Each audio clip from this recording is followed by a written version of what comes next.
Hi, my name is Rhojon. Hi, I suffer from manic depression, bipolar disorder. I suffer from PTSD and displacement disorder. I am a mother of two, soon to be three, future wife.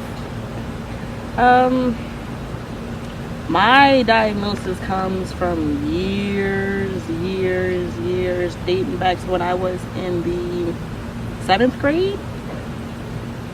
How old was I back then? What, 13, 14 years old? Maybe?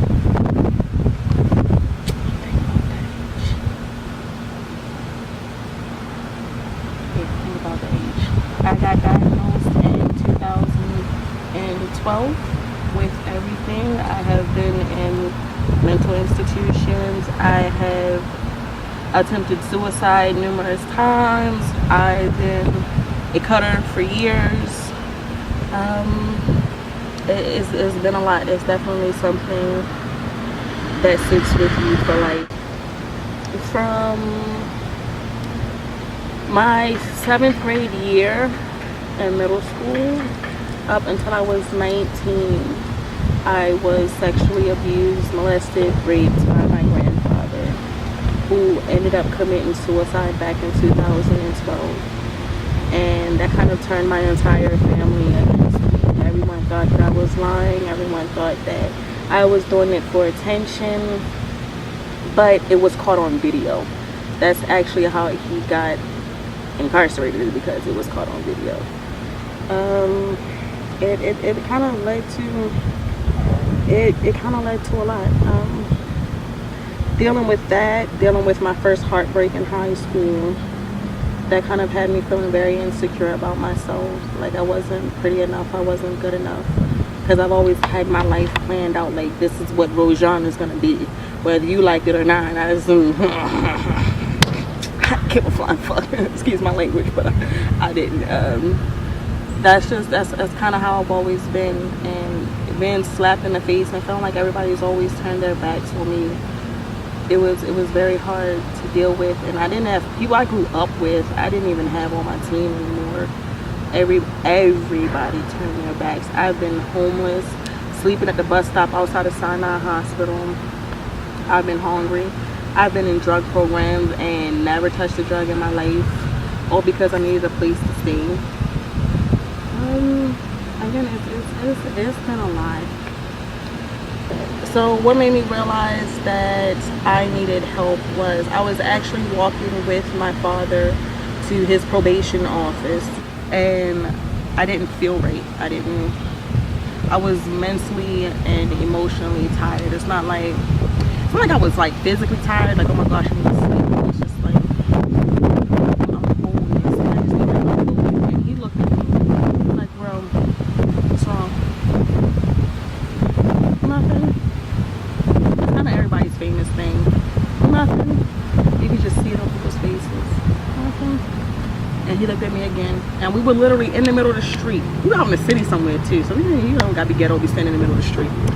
And he looked at me dead in my face. He said, what happened in that house? On that day I broke down.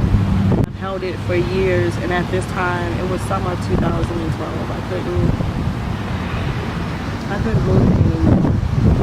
So I went to Sinai to get admitted, and that was the second time and the final time I made my sexual abuse report against my grandfather. As far as having mental illnesses and being a mom, is very hard. It's very hard. A lot of people say that your kids are supposed to be your motivation, and my kids are my motivation for a lot. They are. I have a special needs son that requires my care 24/7. So there's days when I just don't feel like getting out of bed. There's days I don't feel like getting out of bed. There's days I don't feel like dealing with my daughter, her crying. And it's just days I just want to be in my bed and be left alone. And just everybody, I'm good. Just let it be. And people need to understand that when you battle mental illnesses, you have to take that time for yourself, because if you don't, you will backtrack and and you can enter yourself into a very dangerous place. And that's literally what I was just telling my fiance. I would have to say about a month and a half ago, I was telling him, I don't feel right. I don't feel safe within myself. And that's a problem when you feel that way and you have kids and you have responsibilities. And I'm a stay-at-home mom. He works.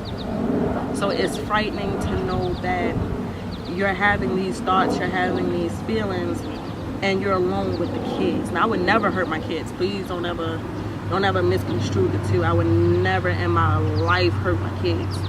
But it's just the simple fact is, though, when you can hurt yourself, you never know how it impacts somebody else until it actually happens. And I would never want my kids to know or feel like mommy abandoned me and not understand the struggle that I fight every single day just to get up out of bed, just to sit and hold them and to hug them and to love on them every day. It's a struggle. Sometimes I look at my son and I wonder why is it that my first kid, after everything I have been through in life, why did he have to be special needs? Why did I have to have that much more burden on me than anybody else? How come I couldn't have a normal kid? How come my baby can't be up walking and playing and laughing and talking and everything else? Why is it that my baby, he's now 2 and been through about 6 or 7 surgeries and still got about 3 more to go? Why is it that my baby has hearing aids and can't hear and can't communicate and everything else? I have to learn my child inside and out, where everybody else's kid can go, mommy, got an owie. I don't get that with my son. Now, I was blessed to have a healthy daughter, but you have to, it's a lot that kind of weighs in and a lot that plays a part and a lot that can trigger off mental illnesses. It's not just something, again, that you can just take medications for and be like, okay, I feel good today. Sometimes you really got, sometimes it's so cliche, but sometimes you really have to hit your knees and ask God for the strength to get up in the morning. Because if he don't give it to you, that devil is going to work on your last nerve. And when he gets up in you, that's a battle that you can't fight by yourself, and it's a battle you damn sure can't win. You can't do it. It's no way possible. I've tried. I've tried. Like I said, I've been at Mount Pleasant, Sinai,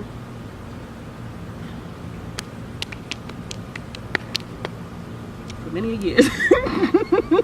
For many years. Second time I went, again, was due to a suicide attempt, where literally they had to pump my stomach with charcoal because I was done. No one understands. Everyone says they're done.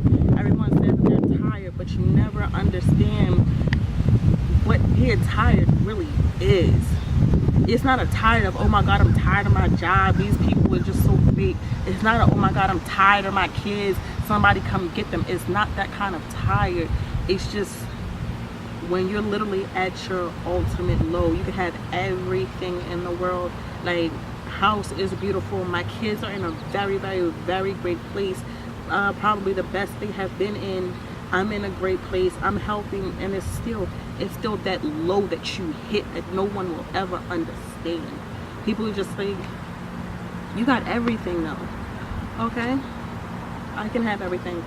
I can have a new Escalade sitting outside of my driveway and still not get out of bed in the morning. I can have a butler in my house and still not get out of bed in the morning. It's not about what I have. It's not about what you have. It's not about what you can accumulate. It's how you feel within self. That's where it all starts. And if you're not right within self, you can't get right with nothing else. This is where it all starts. And that's something that a lot of people have to learn. Find something, not someone. Find something that you really enjoy. Something that brings you peace. For me, it was music and it was writing. And stick with it. Stick with it by any and all means. Because people can say that they understand. People can say that they're on your team. People can say a whole bunch of bull jizzle and not mean it. And it gets so annoying when you really feel like someone is on your team and you open up to them and then you find out that they're judging you, or you find out that they're talking about you, or you find out that they're not really there for you when you really need them the most. When you find something you're always going to have it. Can't nobody take my music from me. Can't nobody take my writing from me. At the end of the day, baby girl, this ring comes off. At the end of the day, these eyelashes, this makeup comes off. At the end of the day, I can send my kids to their grandparents. But they can't take me away from me. And my music and my writing is what makes me me. Anytime I feel low, anytime I feel like I'm fighting or whatever the case, I got like 6 journals about my journey. I will sit pen and paper and I will ignore everything in the world, have my little earphones on and just be going and turn and keep going. And so I feel like I'm satisfied with airing out everything that's in my spirit. It's just that cut, dry, and simple. I would tell people to turn to the church, but honestly, church ain't what it used to be. I grew up in the church. They were judgmental back then, they judgmental now.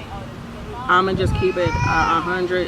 It is what it is. There's a lot of judgmental people in church. And if you were to go into attempt to express, I'm not looking for pity.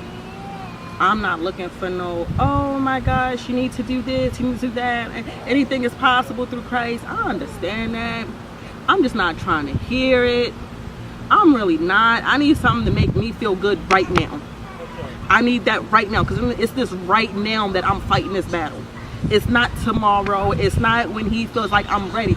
I need something to ease this right now, because in this right now, anything could happen. Anything could happen in this right now. And unfortunately, God works in mysterious ways. Yes, that is very true. But sometimes you just feel like God isn't working quick enough.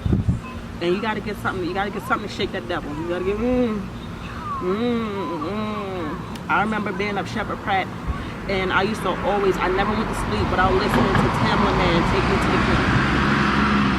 And that song went numerous ways for me.